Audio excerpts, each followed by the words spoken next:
Hi, everyone. Welcome to Literacy Podcast. Melissa and Lori Love Literacy. It is just Melissa and Lori today. Hi, Melissa. Hi. Actually, just us for the first few minutes, and then we're going to listen to. We'll bring some friends back. Yeah, we'll bring some friends. But yeah, we're on vacation this week. We are. Well, we're preparing for vacation. But yes, when you listen to this, we are on vacation. So we are very excited to take a week away. Yeah, we need it. But we are going to leave everybody with some incredible content inspired by a few things. And I know, Melissa, you want to share a story about what inspired us to choose this episode specifically, other than that it was massively popular. Yes. Well, I'm always inspired by Sue Pimentel and Meredith Liben. As you know, I quote them constantly. You're like, okay, we get the quote that's on your wall, so we get it. But they come up all the time. I think I'm just always sharing their knowledge and what they shared with us and what their article was about. And a recent actual story is I'm in a graduate class for my admin degree, and it's all about evidence-based decision making and using data. And someone just threw out there to me like, Melissa, like, it's so easy for literacy. I'm not sure like why you're struggling with it. Just like simply give the, whatever kind of benchmark test, you see what standards that they missed, and then you reteach those standards. And I was like, oh man. Oh no. And we got some misinterpretation. Yeah. I literally was like, okay, like you have to have to listen to this podcast. You have to read this article. I was like, these are people who wrote or contributed to the writing of these Common Core standards and can tell you how they should really be used and not that way. So I just think, this is one that I share all the time for people who still need to hear it. Yeah. And I've heard from district leaders and school leaders that this episode in particular has been really helpful for them, because when Common Core came out, what you just described was how the standards were interpreted. And it was very much isolated standards. And we need to have standards-based grading and standards-based instruction. And everything was, quote, standards-based. And I even remember doing that in city schools, quote, back in the day.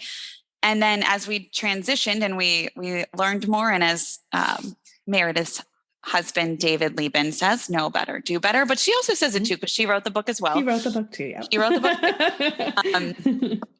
That we transitioned away from isolated standards instruction and really grabbed onto the science of reading research in building knowledge. And that was really the intent to begin with. And this misinterpretation of standards has unintentionally left this mark of standards-based instruction. And now we almost have to unlearn and then learn again how to teach reading after this. It's kind of like the aftermath of this standards-based approach. So I've heard a lot from district leaders and school leaders and literacy coaches that this episode in particular was really helpful for unlearning and then relearning what the intention of the standards was originally, and then how we can move forward in a more effective way. Absolutely. Yep. Yeah. And Meredith and Sue, they just say it so well. Yeah. Who better to talk about it than our girls who wrote the standards? Absolutely. All right. So without further ado, we are throwing back to episode 37 with Sue Pimentel and Meredith Liben. Enjoy. Enjoy.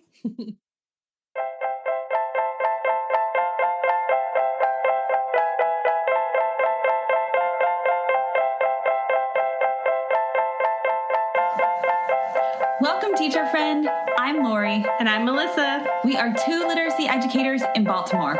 We want the best for all kids, and we know you do too. Our district recently adopted a new literacy curriculum, which meant a lot of change for everyone. Lori and I can't wait to keep learning about literacy with you today. Hi, everyone. Welcome to Melissa and Lori Love Literacy. We are super pumped for today's guests. They are true literacy icons, and we are so excited to talk to them. Melissa, how pumped up are you? Yeah, so excited. So We podcasted with David Liben a while ago. I don't remember when, but a while ago. Before COVID. Way before COVID. Somewhere in the middle of that podcast, I had asked him a question about assessment, and we were talking about standards, and he was like, you guys need to read this Text at the Center report. And, eventually I finally did, and then I became really obsessed with it and shared it with everybody that I possibly can. So I'm really excited to talk to Meredith Liben and Sue Pimentel today, who wrote that, about what's in there and a bunch of other stuff. So I'm really excited. So welcome to the podcast, gals. How you doing? Good. Every day is like, whoa. Because I'm working with my grandkids on their work. So my heart goes out to all the teachers and the students and the parents, because it's just a ton. And I don't see it stopping anytime soon. But other than that, it is a beautiful day here in New Hampshire. The sun is up and out, and it's cool and crisp. So I can't complain. Awesome. Sue, can you tell a little bit about yourself? Sure. What did I say? Well, I think probably for this conversation, one of the most important things to say is that I led the development of the Common Core State Standards in English Language Arts and Literacy.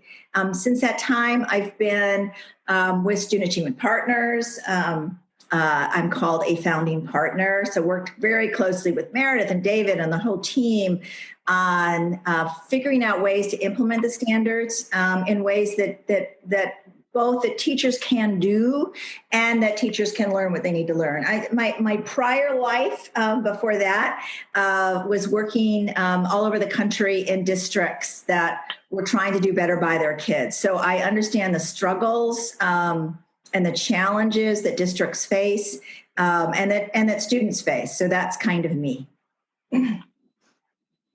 That's amazing. Thank you for that. Meredith, welcome to the podcast. We want you to introduce yourself as well. But first, tell us a little bit about how you're hanging in COVID quarantine. Oh, man. I can't believe it's only September or mid-September, and it feels like a universe of time has gone by.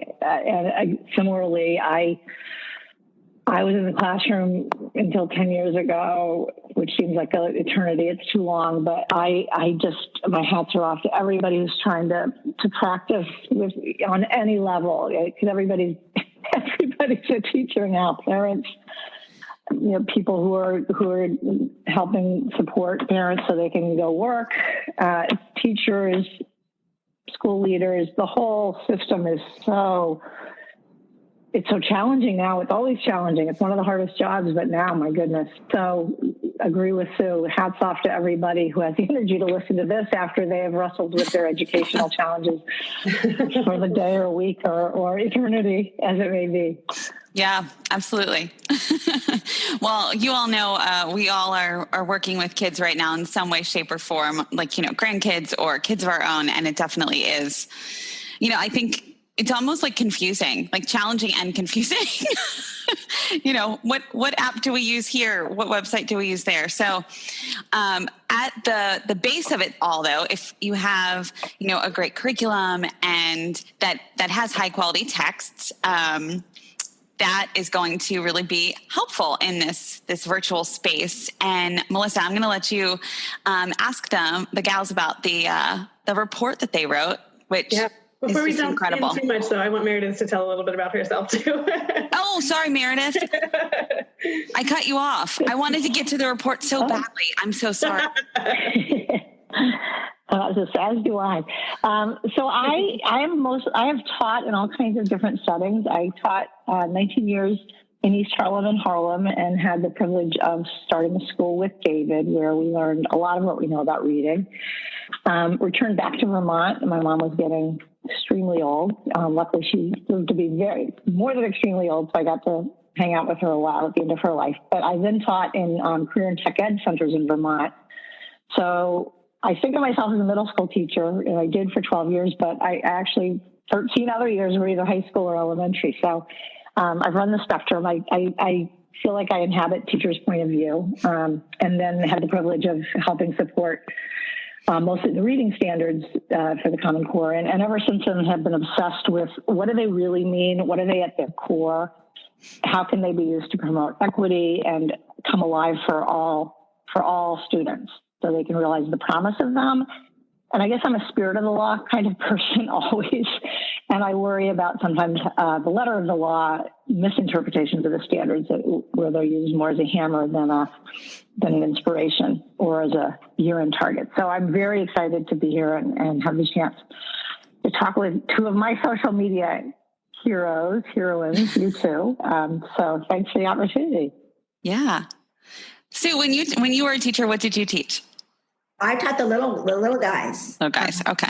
Yeah, so the little ones. So preschool all the way up to about grade 2, grade 3. But it decades ago. Although I have to say, I want to say this though, because I still know the names. The last class I taught, I know what they did. I knew how they, like how they grew and things they said. I mean, that is an amazing thing about being a teacher is how kids get into you.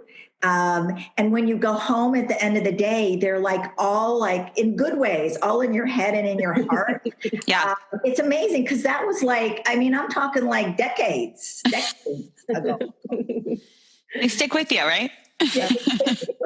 in really good ways. And sometimes when I was teaching tiring ways, because I was worried about one or I didn't know, or what was I going to do here or there, but mostly watching them be so hungry about learning, like learning about the world and how it worked and so excited. It's like you couldn't disappoint them with any of that. They just were, like sponges wanting to know and unafraid to want to know. Yeah. I think you two make a great pair because Sue, you have the early childhood experience, and Meredith, you kind of run the gamut. So you can see where they go once they leave that early childhood space and how they grow into mature readers and just bigger people who can think and critically think differently. Great. So Meredith, I think you actually already started where I wanted to start the conversation, which is around standards. So, the Common Core standards, they've been around a while now, but, I think what we're going to talk about with you all, like who have been in it from the development of them, what are they really about, especially the ELA standards, and how do you see them kind of playing out, which is sometimes maybe different than what was intended behind them. So that's where I wanted to start the conversation. Super. Well, you want me to start a little bit and then say, so one of the big challenges when you're writing standards, and here we were writing standards for English language arts literacy, is that you start to pull things apart, right? You pull reading apart into some component parts, you pull writing apart, you pull speaking and listening apart and language apart.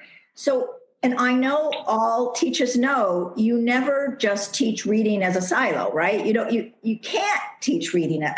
Either students have to talk to you about them or talk to each other about them, or they have to write about them. And so there is this place where what happens with standards is that they get so pulled apart, and teachers think, or administrators, if I dare say, think you got to like check things off. The whole point of the standards is to knit them back together, and to make proficient readers. And if I could say, for teachers out there or for administrators who may be listening, to really pay attention to the shifts.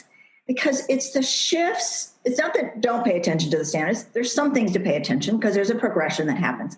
But it really is about the text students are reading, and then are they talking about, and are they able to pull evidence out, and are they able to learn and understand what it is they're reading? Because that's how their brains grow, and that's what's exciting to them.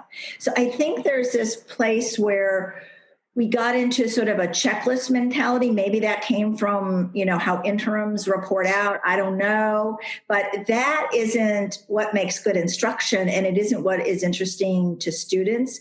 And when we get later on, I want Meredith to be able to speak to this one, but we get later on, if I could do the standards over again, what I might do. Yes, with the graphic. I want the graphic example, Meredith. Yeah. Okay. And for me, I think I'm obsessed with the interweave. That I always think of English language arts, and then the names that the standards assign to those annual year-end targets, which is what standards name.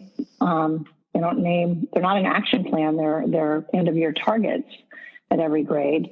So the action plan for me is a constant interweaving of speaking, listening, reading, and writing in service of deepening understanding, creating passion, understanding who you are as a human, understanding your place in the world, understanding how to change the world, which we badly need right now. Brains who are confident they can grow up and do better than what we're giving them. So it's that interweave. A dynamic classroom and a supportive classroom has students talking to each other, sharing revelations, pushing each other's thinking. And I think what I would love for people to understand is how human the standards are when they're taken as a whole that way. We all process orally. We rehearse when we have a hard conversation to have. We tend to go to a trusted source and say, "Can you hear me before I do this, or will you read this before I send it to make sure it's not misunderstood and that I'm clear?" That's what our classrooms should be recreating, is the actually deeply human elements of using language. And those things will help students who come in from another language base who are mastering English too. They can understand and process with their peers and get better. And then those things carry into reading and obviously written expression. So for me, it's about creating the holistic promise of using language and creating people who can use it nimbly in all its different facets. So Sue's right about the teasing apart, because they have to be codified. And then I get the pressure on assessment creators to itemize them, but that isn't the way they're taught. That isn't the way they're learned. And that's not the way they're exercised. Could I also just add, I think sometimes for not necessarily teachers, but for administrators and others think that the ELA standards should be like the math standards, which is like this. Yes. Build on this, and then you build on, you learn this, and you learn how to add, and then you learn how to subtract, and then you learn how to multiply, and then you learn. And that is not this. If you look at the standards, they're every year, you're reading more complex text. You are drawing evidence. You're getting more sophisticated in your ability to draw evidence from text. You're learning more so you can read more and do more. And if you look at the standards, I think one thing we did right in the standards is if you look at the standards, text appears in the reading standards, also appears in the writing standards. You're writing about what you read. It also appears in the speaking and listening standards, which is, so you're talking about just what Meredith was saying. You're talking about what you're reading. Vocabulary, the importance of learning vocabulary, understanding vocabulary, which you get most from reading a volume of reading, certainly. But that appears in all of the domains, and pulling evidence from text, being able to, as Meredith said so beautifully, being able to share what you're learning with one another. Again, yes, it's in the reading standards, appears in the writing standards, appears in the speaking and listening standards. So it's really important then to think about these coming together, sort of an interweave in the classroom. Yeah, that's a great point about the ELA versus the math standards. I think there's kind of two things that are important with the misconceptions. One is that ELA and math are different, and folks try to lump them together like, oh, well, we'll just reteach the skill of finding the central message, because then they'll be able to do that, just like you do in math when you reteach the skill of whatever, repeated addition. But then ELA is just different in and of itself because it's so interwoven. And I think that we forget that we can't isolate like we can from math. So like they're different and we can't isolate. So like, it's kind of like a dual understanding. Am I hearing y'all correctly? Absolutely. And Meredith, you should speak to foundational skills, because the one exception is, of course, foundational skills. Meredith? Mm-hmm. Yeah, so foundational skills are somewhat akin in the Common Core or probably any set of standards, because the skills are named the way the math standards name the skills, and therefore the progression is actually it does staircase itself. So foundational skills also name what the ingredients are of learning how to decode, and then how to get to automatic word recognition, and then how to do all that fluently. And those need to be mastered at some point, ideally early on, so that the years and years and years of school, students can access text for themselves. But I think what's also important is, yes, they work that way, but they work in concert with the reading comprehension side, the ELA side of the standards. So even in kindergarten, it's mostly through oral comprehension, AUR-AL, comprehension, read aloud. Students get to grapple with complex ideas, and read aloud is another underutilized weapon, or tool, better, if students aren't reading at grade level for whatever reason. There's been a mismatch of instruction to their needs. So the ELA standards continue. They are always rich and complex. They are always that interplay, but foundational skills need to be solidified at some point, and they are much more linear. And it's never too late to do that work. It gets harder as students get older, but you don't withhold the good, rich stuff from older students or 5-year-olds. They get it through their ears, if no other means, or through that rich discussion and discourse. Because learning to read is a completely different part of the brain that's been co-opted far back in our human history to decode and recognize an alphabetic system. That doesn't mean your brain can't think about really interesting ideas and contribute to rich discussions and solve problems and do everything else that a thinking brain can do, even if you're slower at decoding. Yeah, that oral comprehension. When does it level out? I think I'll take a guess. I have this image that just is in my brain that I'm not sure that I can find ever again, but I saw it one time and it was this beautiful progression. I think it's 12 years old, sixth grade-ish. Yeah, I think this is where I would get David to lock in the research, but I have read 5th grade, but I've also read during middle school is when the trajectories cross. Yeah. Yeah.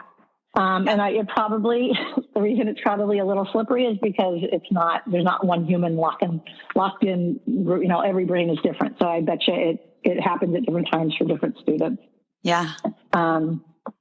Yeah. But access to text is paramount at all points. Everybody has that as a right to have access to rich, complex text.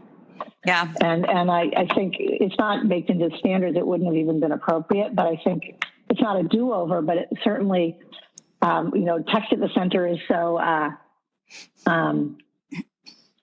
it's unnamed, but I think we really need, we're at a moment now long overdue of reckoning, whose story is being told, whose history are we exploring. So that text also has to be broadened out and tell everybody's story and everybody's history and teach, and reach people, and reflect people's reality that we have constantly underrepresented in our schools too. So I think right now, Sue and I have been spending a ton of time, hopefully everybody is, thinking about how to expand our definition of what rich and complex text is.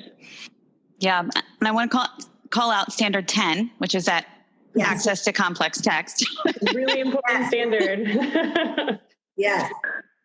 Yes, but I think is kind of one where if you've been reading the standards for a really long time, you're like, oh yeah, standard 10. But that's the really important one. Yeah, and that's what I wanted to say too. In any sort of a rewrite, I would pull standard 10 right up and right with standard number 1, which is pulling evidence from text, mm-hmm. and then what kind of text you're reading. This content-rich, complex text, and I think it's interesting you bring this up because so much, way too much of what we've done in this country for decades and still doing, even with that complex text sitting there, is put students in level text and put students in below grade level text. And there are some reasons for it, it kind of feels like, okay, it's your right level. So of course we wouldn't do more, but it also feels incredibly un-American to me. Can I say that?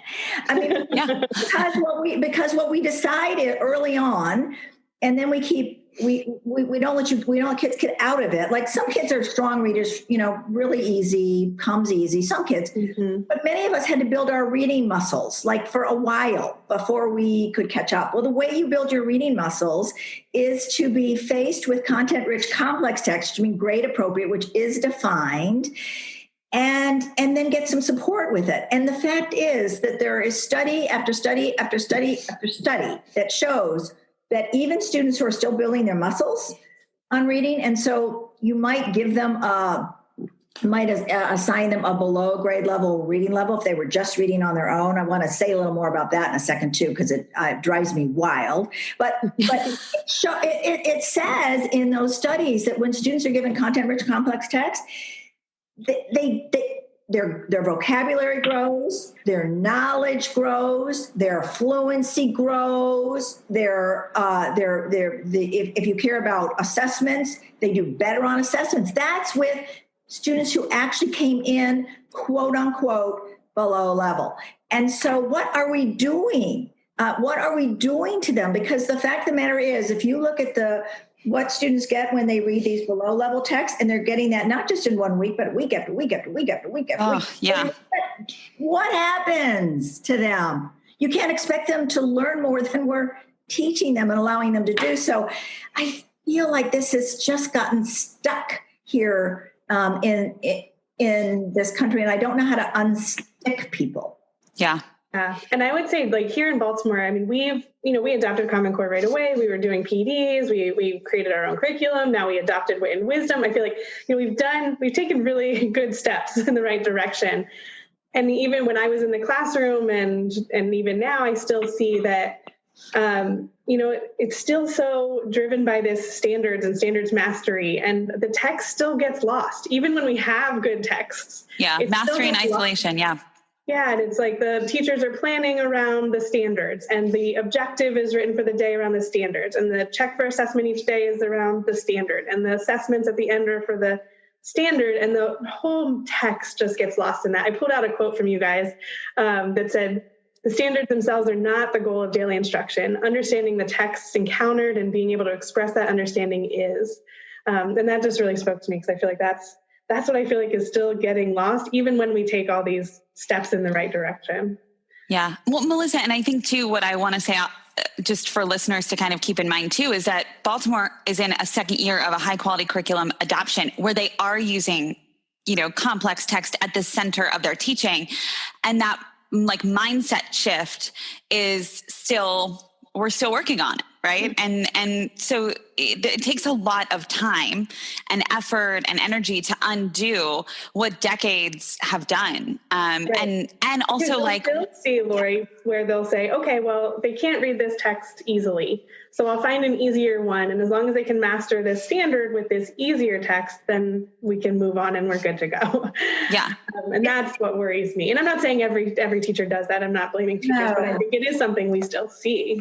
Yeah. Right. And the fact is that, both of you are raising, and Meredith said this as well around the text, is that we don't read a text to check on our skills and our comprehension strategies. Like, right. Boring and not useful, right? We read, and this is one thing that I think got lost in sort of decades of schooling too, is that we thought that it was all about the skill, or it was all about the comprehension strategy, which I know has research behind it, but not like ad nauseum. The point of reading is to learn from it. And then when you learn from one text on a particular topic, then you can read another one and you add to your knowledge on that. That's why we read. And by the way, that is what is interesting to students, is to hear what an author's saying. You might agree, you might disagree, you might be learning more, it might conflict with what you heard before or knew before, but that's what's interesting. It's not and I just want to say for everybody out there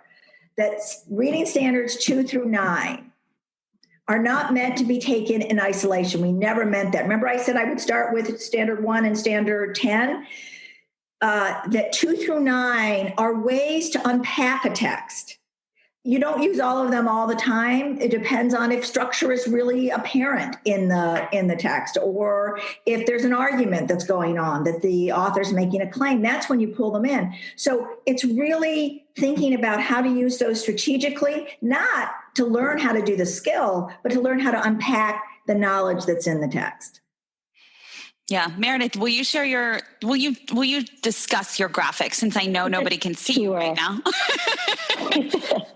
So one of my favorite slides, because it's the first one I successfully animated years ago, not being a PowerPoint aficionado, but anyway, but my vision of the standards is a ladder. So the poles, the strength of it comes from one pole, standard 1, the evidence standard, and then the other pole is standard 10, the text complexity standard. Those two rise up in complexity from K to 12. They are clearly get more sophisticated. What you read gets more challenging and rich and complex. And then what you're expected to do with it, the evidence you're supposed to extract and then deploy in speaking or writing, gets more demanding. 2 through 9 are the rungs. You stand on them while you're accessing evidence in text. They serve those master poles, and they do increase in complexity. And when you read them, they're a little bit more demanding. But essentially, standard 4 is always dealing with vocabulary. That vocabulary is getting more challenging and interesting because of the text complexity, not because standard 4 in 4th grade is radically different than standard 4 and 8. There is nuance, yes, but it's the complexity of the text that leads the demand. So if you don't concentrate on the text itself and the complexity it's offering you to read and understand and learn from, the whole ladder collapses, because you're trying to make the rungs into the whole point, and they're just where you stand for the moment, so you can climb higher on text complexity. So I do like that ladder metaphor. Sometimes this whole conversation reminds me of my favorite Billy Collins poem. I think it may be called How to Read a Poem, but he talks about tying what we do to poems. We tie them to chairs and beat them to make them reveal their meaning, instead of reading them and living within them. And it's a gorgeous little poem. But it feels like we do that to text. We beat them to make them reveal their structure, whether their structure is a big deal or not.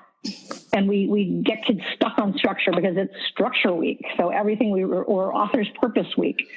And instead of saying, we're reading an editorial, it really matters what the author's purpose is. So let's look at that. And, the text demands what attention we pay to it, not the inverse. We can't beat the text to make it squish into whatever standard we want to be talking about. And that's it is horribly deadening. It's no wonder to me that most children, most students in America don't like to read. Either they haven't been taught because they've been stuck in level text, or they've been taught with complex text, but they've been like just asked to think about main purpose or making a prediction instead of understanding the actual, what that writer, left his heart on the page to reveal to us. We don't show that to kids enough. So let them play with it and revel in it. Yeah.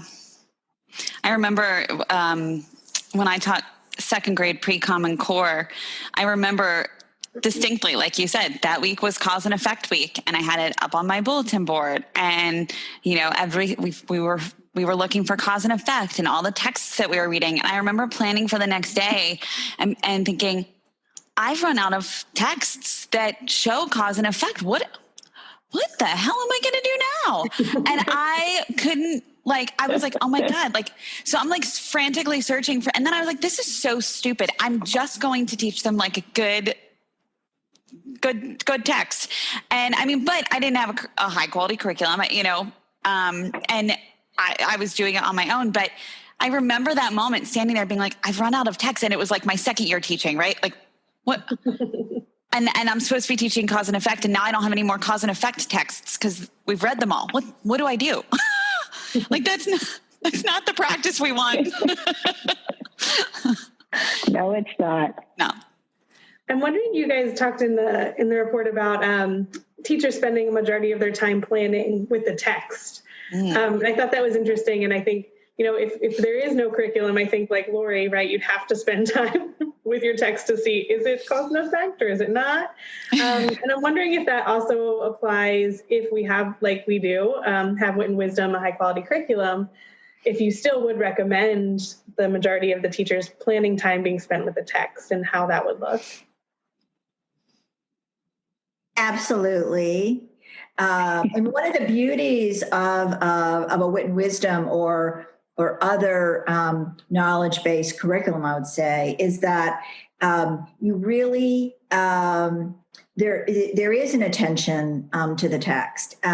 If you don't have that, as you were saying, Lori, or if you're in one that sort of moves through the standards and says today you're doing structure and cause and effects, or this week and next week you're doing author's purpose, is that what happens is that you stop focusing on the text itself and what it means and what it will mean to the students who will be reading it, what they will be learning, what they will be learning from the text. So there is no doubt that also, and I'm not sure about this about Wit and Wisdom, and you might be able to tell me this, Meredith, but you have these rich texts and they show you what to focus on, but then as the teacher in the classroom, it's right there with your students, right? So it depends on like, what are your students' reactions to this? What are your students' questions about this?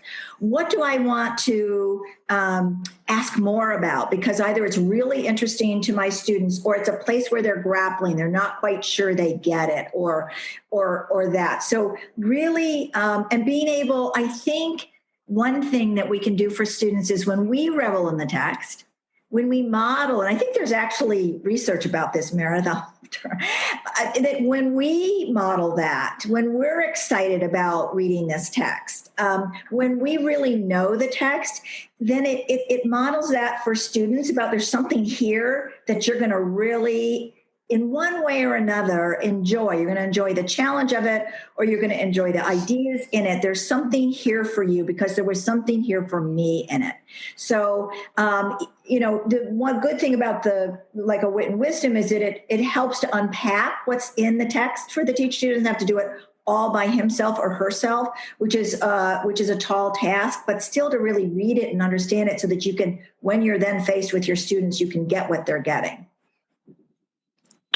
Yeah, pragmatically, Wit and Wisdom does a lot of the thinking about those key ideas and offers up superb questions and discussion points for a teacher. But I don't know if Wit and Wisdom's Great Minds calls it intellectual preparation. I know Match Education has in their pre-planning, it's called intellectual preparation, and some of the higher quality, evidence-based curricula that promote knowledge building do. There is just like, you have to think about this yourself because the access. So there's a flip here too. If we're not leveling text, we still need to give all our students access, and our students are uneven in how confident they are as readers and how firm their foundational skills is, et cetera. So the other aspect of intellectual preparation and reading and studying a text is to figure out how as the instructor, knowing your students, you're going to provide access to that text. You're not going to go abandon it and get a simpler, go somewhere and get a simpler version of that same thing. And so your students can lose all the syntax and all the vitality of that text. You're going to bring them to that text, but it's your job to make sure they do have access. Mm-hmm. And to me, that often, again, the hint to do that is through discussion, through reading and through elevating students doing the work of talking and listening to one another, and learning from one another. I think that's another one of our mantras at Student Achievement Partners is that question of who's doing the work. Is the teacher working harder than for students? That's a problem. Students are supposed to be going home really tired, brain tired at the end of the Zoom, yes. or the end of the day. And not the teachers, shouldn't be leaving it all on the floor, and the students are sitting there half dead because of boredom and lack of exertion. Yeah. Can I also just say one thing? Because the flip side of a Wit and Wisdom or L Education or some of these others is a leveled text system where you've got your students reading all you've got a class of 30 kids and they could be reading 30 different books. I mean, maybe not that much. Maybe it's 15, maybe it's 10. But imagine if you've not read those texts, because that's a lot. That's like a lot of text to read. Then you want to have a conversation with students about that text, even if it's in a small group or a small reading group. Well, my goodness, like what you don't know anything about the text. So then you ask these sort of generic, what did you think? What's the main? You have no idea what's the main. So I mean, so the preparation when you're not dealing with one of the other one that sort of center around an anchor text and then have other text around is like the load that teachers have to carry there is immense, and I fear most don't have time to do it. Yeah. So that's exactly, I had jotted down while Meredith was talking that very similar along those lines of what you just shared. But I was thinking like, this is really the first time, at least, I've been in education for 17 years. This is the first time that I've been here and teachers are being asked to do so much preparation work beforehand that's really just intellectual, challenging, different work than what we've known before. And then coming into the classroom and saying, okay, now I'm going to let the students do the work in this space, right? Because I've prepared, I know the stuff so deeply, but it's so different than that leveled text model, because when you did the leveled text, you really were becoming an expert on the strategy, which I still don't know what that means. And I'll be honest about that. Like, I don't know what it means to be an expert on cause and effect. Nor do I. With my kids who are reading 20 different books, right? Like, and I will say I've done guided reading. I didn't ask the best questions. I could only prepare so much because I had 10 different things going on. So this is the first time I think in education where we're asking teachers to do really different, more intellectual, harder work that they most likely were not prepared for at the collegiate level, and most likely continue to not be prepared for. I mean, I've got my master's, like probably some of you listening, because I know we're all required to do so within a certain number of years. And then, I got my admin 1 when Presley was 3. So that was 5 years ago. And there was no mention of high quality instructional materials in my leadership course. So we are asking people to do something just completely like, hey, this is new. This is the right thing to do. But you've probably never heard of it before. That may not sit well. Hard work, but yeah, it is hard work, but it's also really, it is what a lot of teachers went into teaching. They love literature, they love reading, they love thinking about books. So it does invite that again. I think the other crazy irony here is that this approach, the intellectual preparation and then turning it over to your students, so it's truly a student-centered and student-driven learning with teachers facilitating, is actually the goal and dream of a reader's workshop approach, right? Putting students at the center and teachers being the coach, the guide. This actually holds the promise of that. And at level, I know they must exist.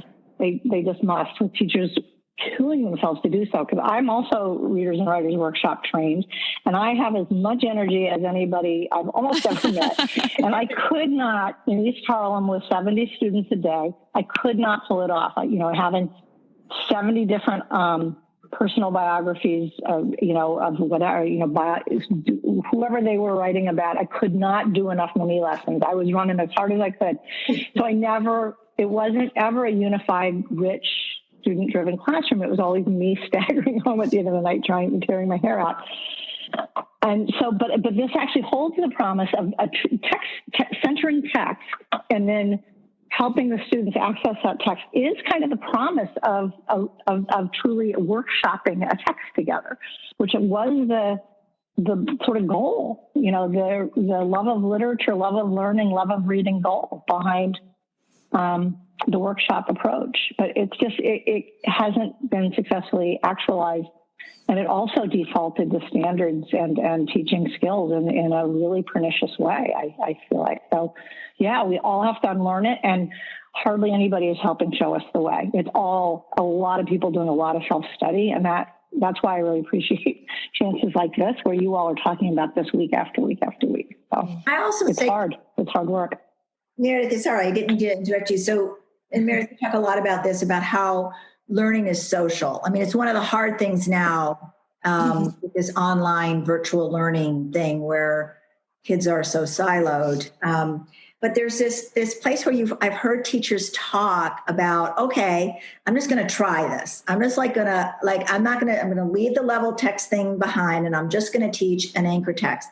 And realizing that all students in the class, whether they were the strongest readers or, they're still building their muscles, and, that assignment of a level reader thing sort of hangs on. They all had something to share. They all helped one another with their perspectives, which was interesting for teachers to see, that it wasn't just based on what we would call, a student's reading ability. And I think that's so important too. As we think about when we get kids into 2s and 3s, they don't get the sense of the class and the richness of what those discussions can be, because they aren't hearing from their peers that might come at a text completely differently than another student. So I think that's another thing that gets lost when we start to section kids off the way we do. That's a really good point. So I want to jump into a little deeper into something we brought up a couple of times, but around assessment. So another, habit, or not habit, but things we learned in grad school and things that are good strategies is data-driven instruction.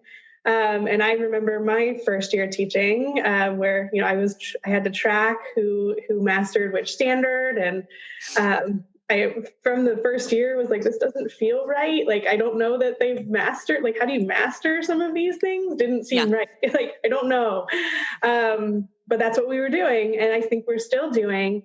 So just wanted to get, you guys talked about, not isolating the standards and all of this really rich, like, discussion-based and hearing from students. But how do we marry that with the push for data-driven instruction that often falls into isolating standards and assessing them and maybe reteaching them? In isolation. We have to stop that. Stop it. Like I understand the desire to, and the need for teachers to check and have a good understanding about where their students are or are not. It's complicated in reading because when a student takes a test and they answer a question, there's 100 reasns why they might be getting it wrong, or maybe not that many, but at least about 20 of them, right? Like their fluency with this particular topic is not good. So that's happening. The vocabulary, then they're having a problem with, they've never read about this stuff. There's so many different things.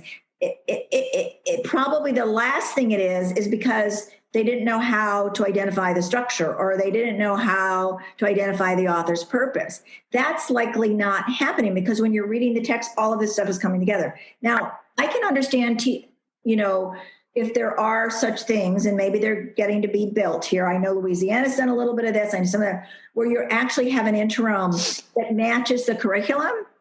So what you've actually been studying and what you've been learning and what you've been reading about actually then gets reflected on whatever test there is. But we are way behind, way behind in our assessments. We are still at that, did they get, this is an item that tests, central idea. Did you get it right? Did you get it wrong? How'd you do it?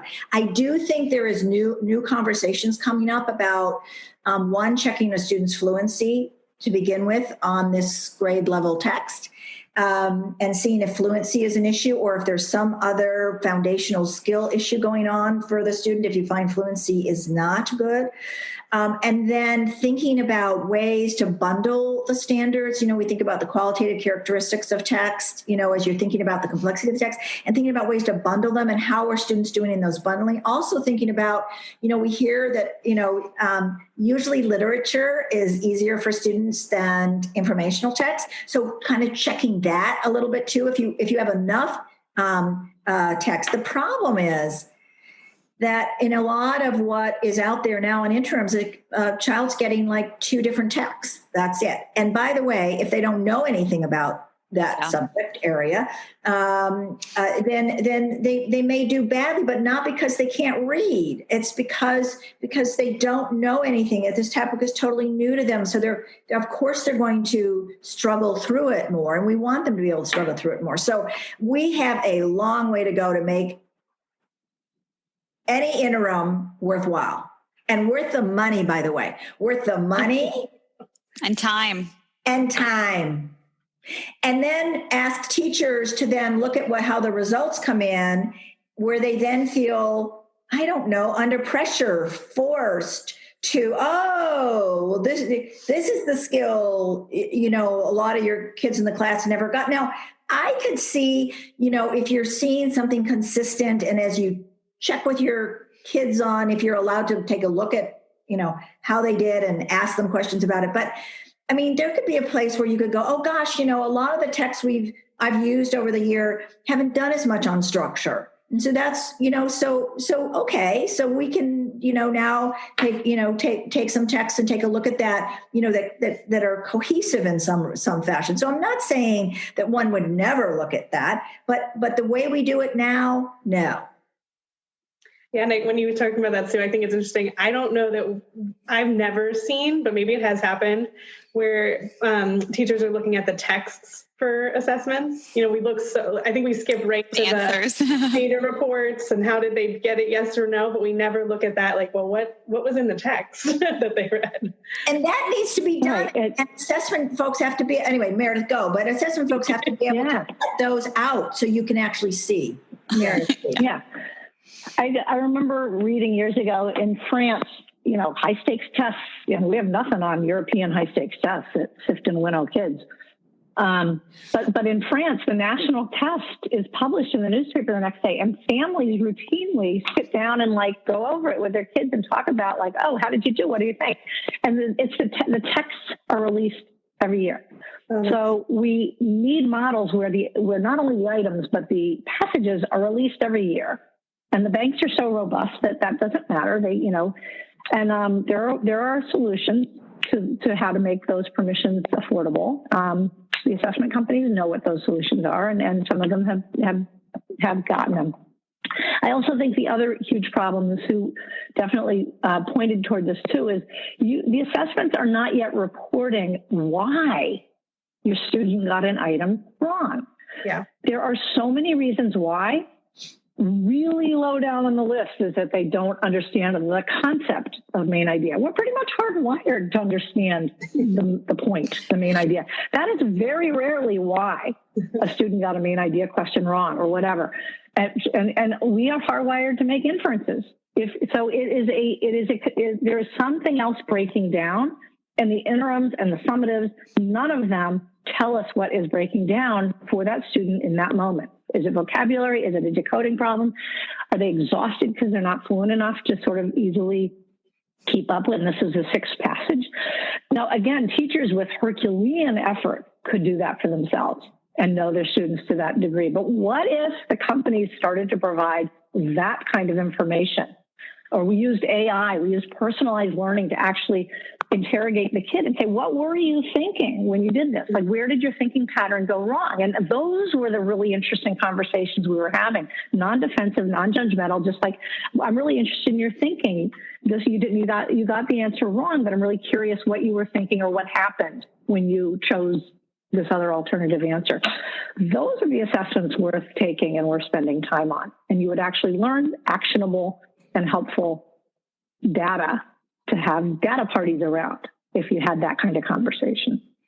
So right now it feels like an incredible misallocation of resources, of teacher time and energy, student and parent angst, and money. And money is so scarce, and it's going to be scarce for a while in schools with the holes we've dug ourselves into. So why are we doing these things to ourselves and to, most importantly, to our students?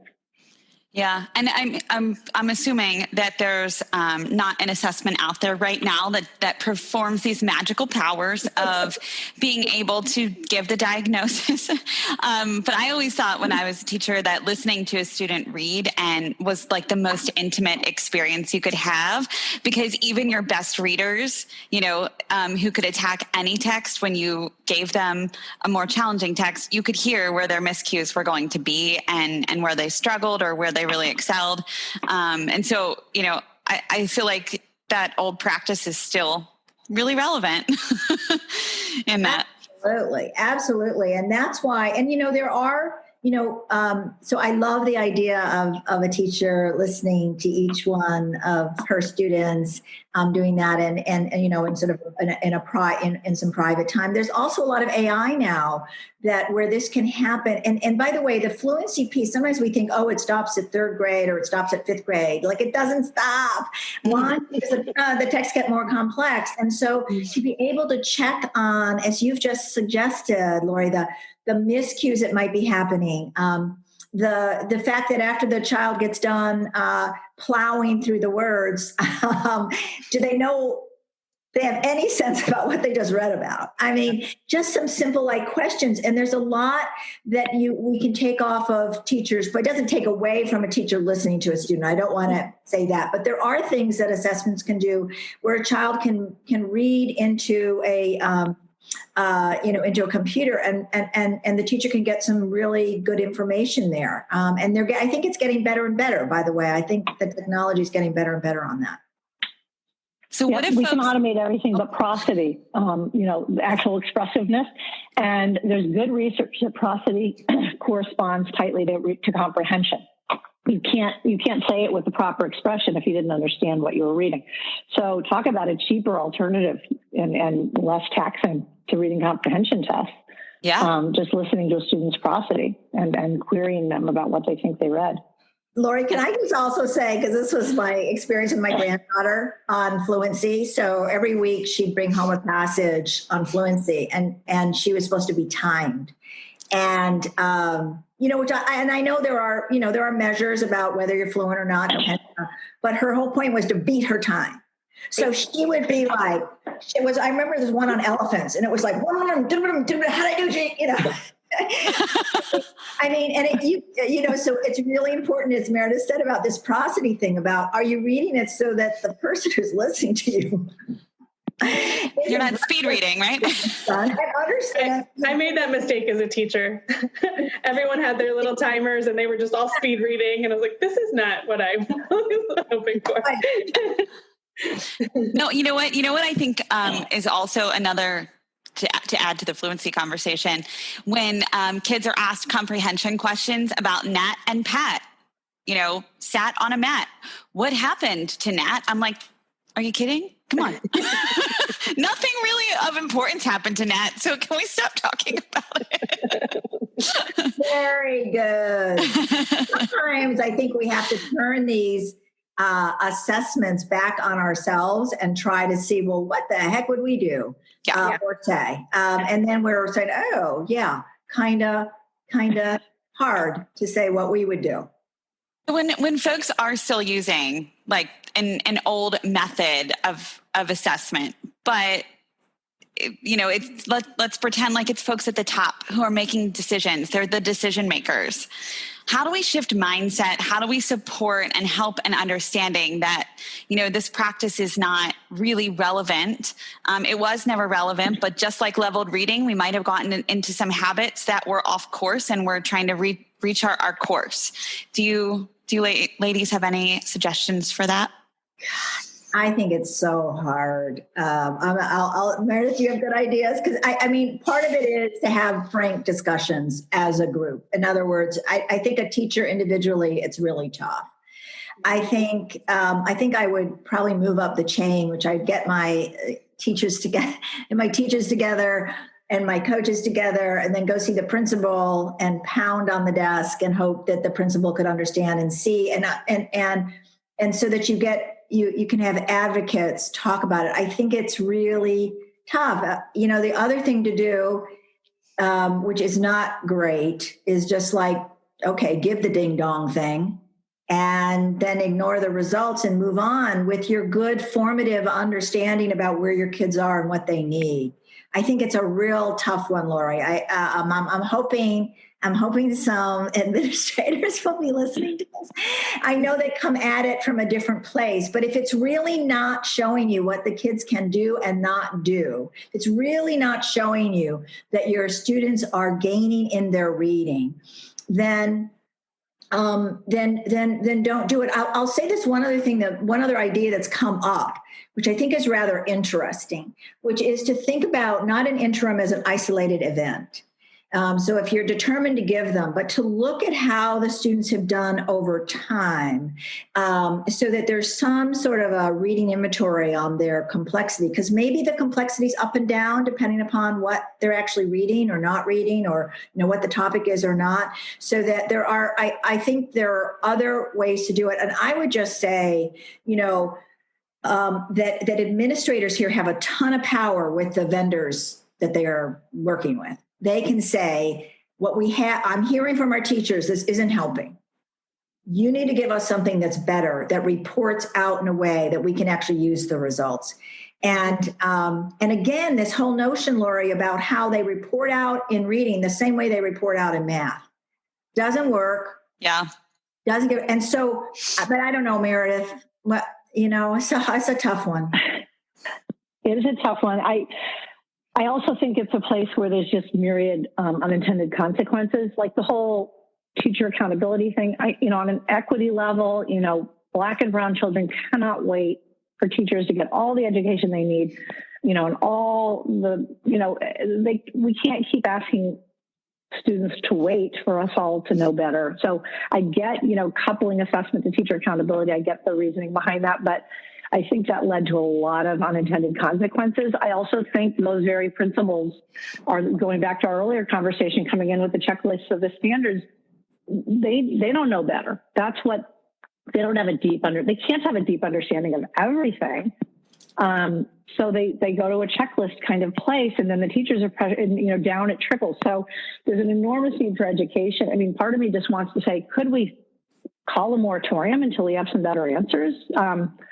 And I know, there could be screaming attempts for that. Yeah, that's not a very, acceptable. And there's contracts and there's legislation and read by 3. I feel like it's a house of cards that if we suspended for a little while until we did know better and could do better, it might be a great service. But I know it sounds so sane, but I know that's a very radical proposition. I'm aware. Right now, maybe right now, with this whole COVID and at home and going to school a couple of days or whatever else it is, where there's so much money needing to go to keep it safe, and so many different ways that students are getting instructed, that maybe a moratorium is the wisest thing to do right now. It gives us an opportunity. And if administrators and others are looking for an excuse, a good excuse to step back and say, we need to rethink this whole enterprise here. COVID gives us an opportunity to do that, and actually necessitates what's fair for students. How are you going to give like interims on when a student's sitting at home? And expect, so we've got lots of reasons not to do it. So let's not do it, step back. And I think a moratorium is a great thing. And I think that parents and teachers would love it, and we could do better by our students. I'm a big fan of a radical idea. Side of the house.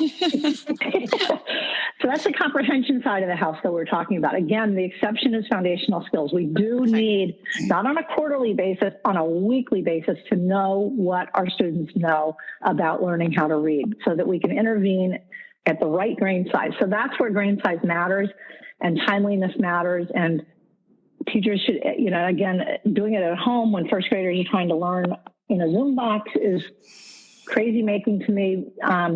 So I have, nothing but sympathy and questions. I don't have solutions, but I do know that foundational skills are the exception to this, that we can't stop assessing and teachers knowing and then reacting to what they know and making sure they're providing students with missing pieces so that the students do learn to read and have the access, to all these riches we've been talking about. So I do want to draw a very bright line between foundational skills assessing and reading comprehension assessing, which is what it should be. It shouldn't be standards assessment. It should be assessing reading comprehension.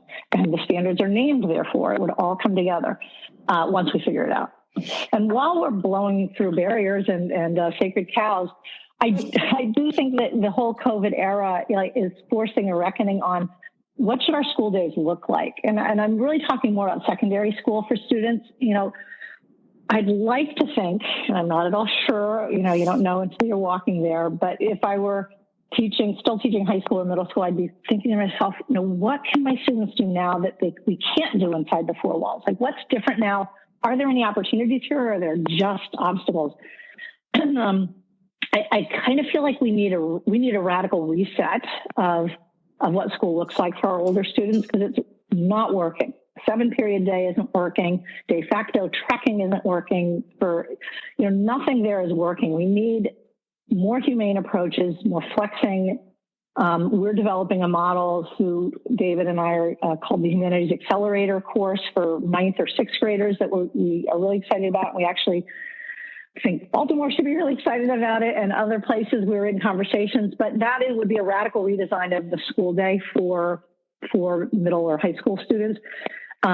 Heterogeneous model with no apologies, so that students are together, respecting each other's talents and what everybody brings to the table, and kids are getting through what they need through highly personalized, part of the day would be highly personalized, sort of the anonymity of technology, giving students what they need, but everybody getting the good stuff and everybody getting their needs met in a much more humane, holistic way, where adults are sort of have their hands around the kids, much more like elementary school, where there's a few trusted adults with adolescents who need time to develop. Anyway, I think there's lots of opportunity here for redesign and radical overhaul and resetting of a system that's badly broken, in terms of how racist these institutions are. They're systemically not healthy for any kids, specifically Black and brown, but they have not been good for white students either. A few thrive, but even those students, I think, have things that they aren't learning well in schools as they are.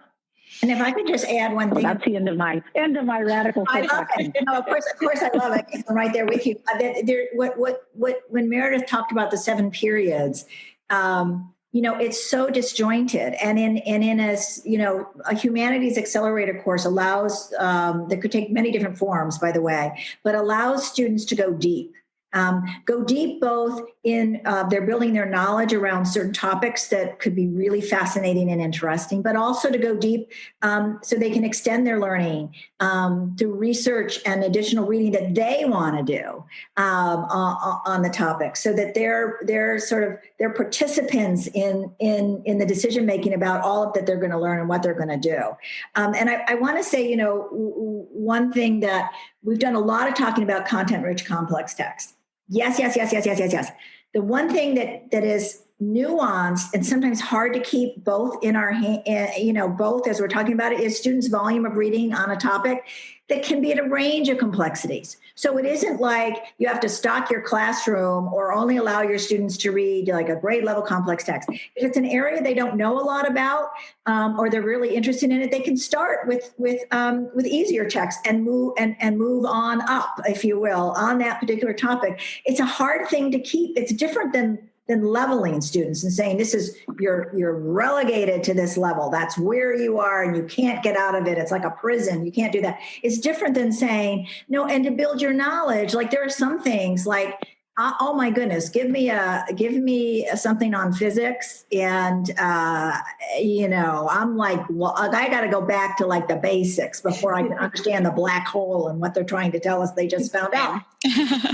I'm a really good reader, but those that I don't know as much about that topic as maybe I should or whatever. But I've got to start with much easier text, and then move on up. So I want to say that there's this volume of text reading that can be at many levels. And then there is your complex, content-rich, complex text, which sort of anchors maybe your other reading in that topic. I just want to make that point because sometimes people come away thinking, "Oh my gosh, it's complex or nothing."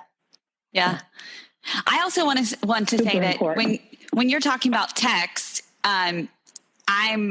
I think it's important to recognize it doesn't just have to be a book or an article.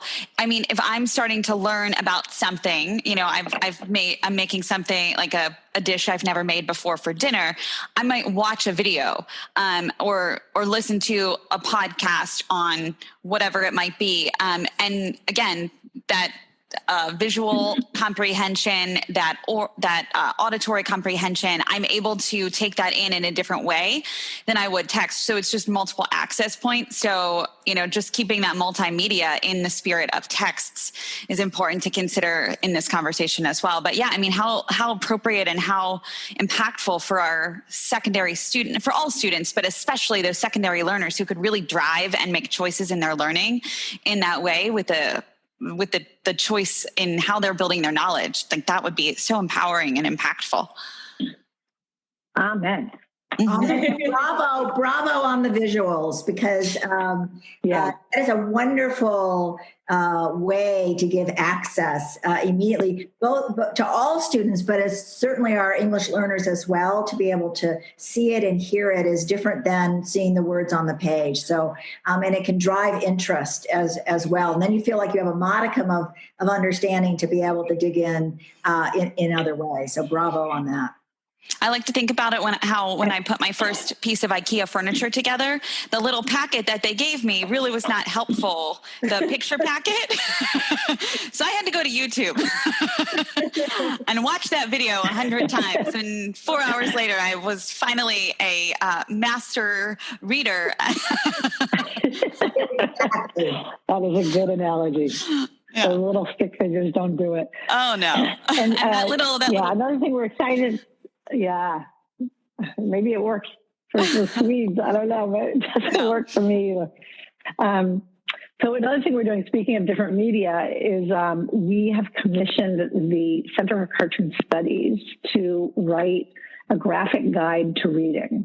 So that is coming by next summer. I think it'll be done. And it is student facing, but it will be very educative for secondary teachers as well. It talks about reading, how the brain learns to read, and how things can go sideways, and what to do about it to a certain extent. So it's actually, we're commissioning it thinking that the psychology of reading would be part of what students would all study in a humanities accelerator course, so they all understand. They're either lucky or unlucky, but there's work they can do to make sure that reading, their brain processes reading more effectively and efficiently for them. So, because that's the other thing, is the sense of efficacy around reading is something that can get chipped away at, and we need to rebuild. Those affective things matter greatly for student confidence and belief. And it matters, so students can identify. One of the ways they identify is as a student, as a learner, as a reader. Those worlds are open and not closed. So very excited about that and where that might go to. So that's exciting. Come back around in a while and we'll get that out to all your listeners. Yeah. Oh my gosh. So exciting. Well, you two are just so busy, and we're grateful that you took the time to come on today. We always ask all of our guests to leave our listeners with one final piece of advice before they go. So in the spirit of the conversation today, we've talked about a whole lot of things. COVID, learning this COVID era. We've talked about text at the center. We've talked about, our secondary students and what works best for them.